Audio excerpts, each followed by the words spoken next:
The big takeaway for me initially, and then I want to get everybody's thoughts here. I heard Bob Iger talk about all this great stuff, this exciting stuff, all the great things like Avatar, and we're going to get Grey's Anatomy, and we're going to get this. All the exciting stuff that Bob Iger is talking about, and I want to make this extremely clear to the people in the back. And, Mr. Musk, if you happen to ever see this, or if you're watching, given your recent foray into the Walt Disney Company, notice that Bob Iger's talking about things that Disney doesn't make. None of this stuff. Avatar is James Cameron and Lightstorm. Disney spent $70 billion plus to acquire Fox, which then gave him the rights to distribute Avatar films at Disney as opposed to Fox. But that's still not a Disney property. Bluey, the biggest thing on Disney Plus, not a Disney property. Grey's Anatomy, all these other things they're bringing in. Bob Iger has done one thing extremely well during his near 20-year tenure now as head of the Walt Disney Company, and that is to spend $150-some-odd billion of Disney stockholder money on buying other people's stuff because Disney cannot create anything anymore that's worth a shit, pardon my French. But that's the truth. You look at all the Disney properties, you look at Star Wars, you look at Lucasfilm in general, you look at Marvel, you look at everything else out there, all of those properties are failing. Pixar is failing.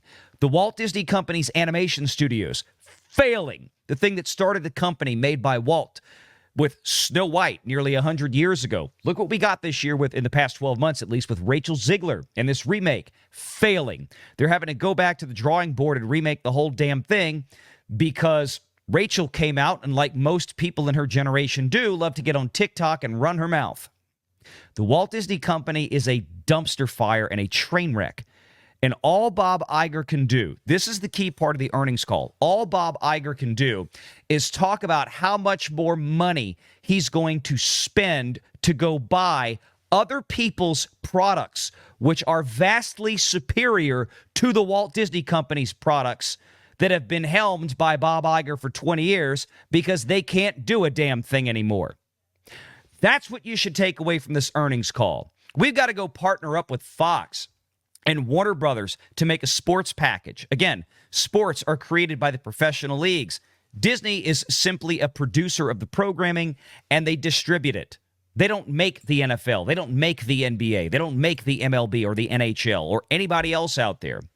Look at all the properties they want to bring in, put on Hulu, put on Disney Plus. Shogun, that's not a Disney-produced thing as far as I know. They just brought that in to distribute it.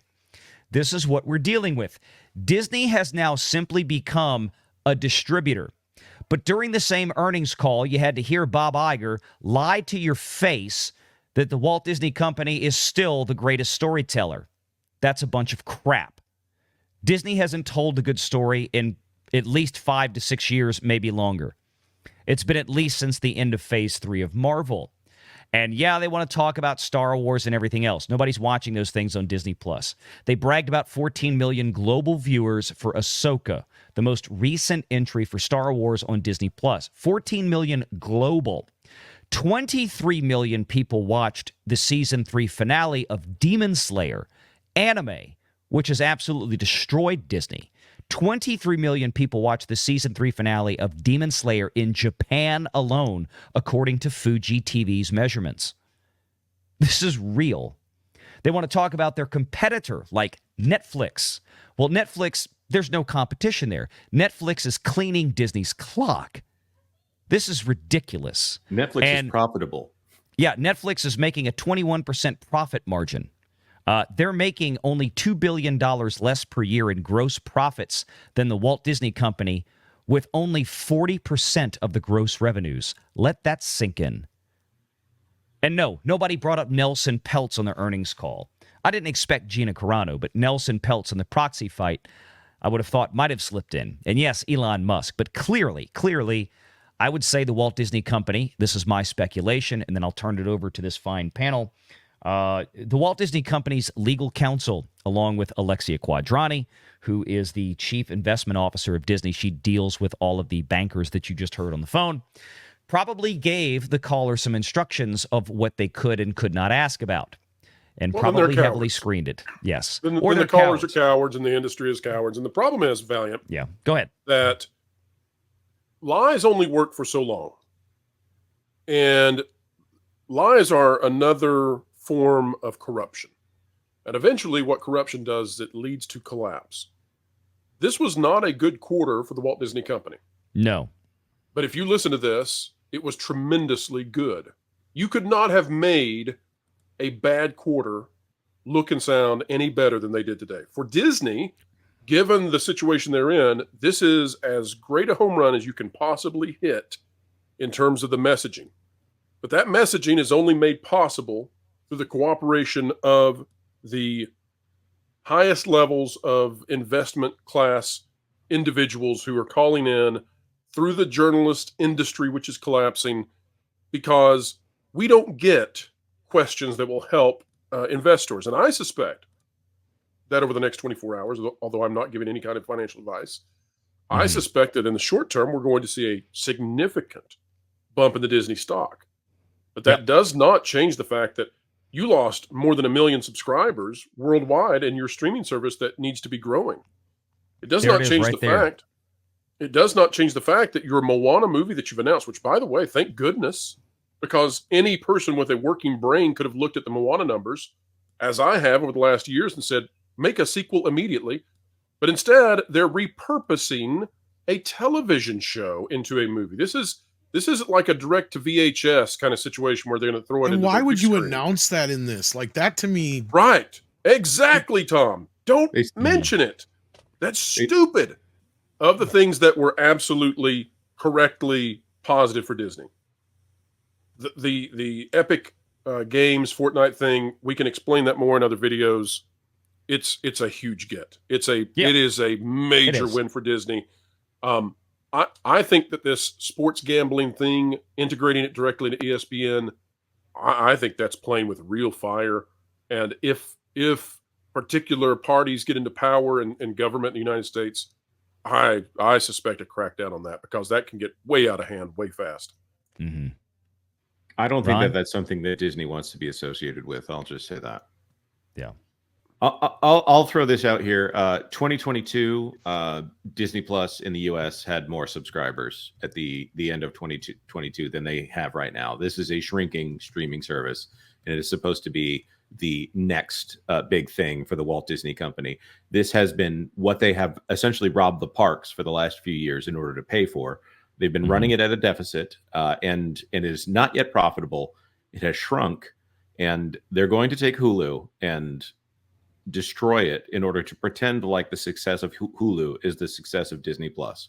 I can't emphasize this enough, that all of this streaming runaround that they've been doing to invest all of this money into making something profitable, they're just saying they're going to do it again with this ESPN joint venture, and now a second streaming service, the ESPN DTC, which it sounds like two separate streaming services, and we're getting something that sounds a lot like a fat bundle. So they are going to. It sounds like they're going to kill Hulu Plus Live TV in order. And what did we say a year ago? That $70 price tag.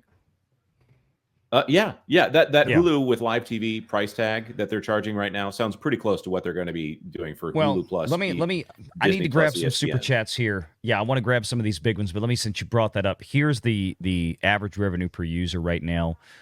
Domestic went up as you would expect, right? Because Disney raised the price substantially since last year. We've gone from $7.50 to $8.15. Look at Disney Core. Which is everything but Hotstar, $670 to $684, a very modest increase of a couple of percent. Not keeping up with inflation.